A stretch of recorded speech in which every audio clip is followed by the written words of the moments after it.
Welcome. In this video, we'll go through one of the most common questions Telegram users have: how to delete bots from your chats. Whether you added the bot by accident or just want to clean things up, I'll guide you step by step through the latest method to remove bots on Telegram. Let's get started.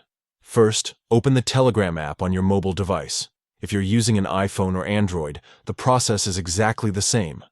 Once the app is open, look through your chat list and find the bot you want to delete. You'll usually recognize it because it often ends with the word bot in the name. Next, tap on the bot's chat to open it. This will bring up the conversation you've had with that bot, whether it's a service bot, a news feed, or just an automated chat you tried out. Now, to get to the next step, tap on the bot's name right at the top of the screen. That will open the bot's full profile page.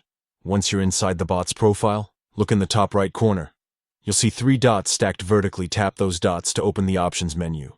From here, you'll see a few quick actions you can take, but the one we're interested in is delete and block chat. Tap this option. Telegram will ask you to confirm before permanently removing the bot. Go ahead and confirm your choice. As soon as you do, the bot and its chat history will be completely removed from your Telegram account. That's it, you've successfully deleted a bot from your Telegram app. This method works for any bot you've interacted with, and it's the most up-to-date way to clear out unwanted chats. If you ever want to add the bot back, you can simply search for it again in Telegram and start a new chat. And that wraps it up. If this helped you clean up your Telegram chat list, make sure to share it with someone who might need it too. Thanks for watching.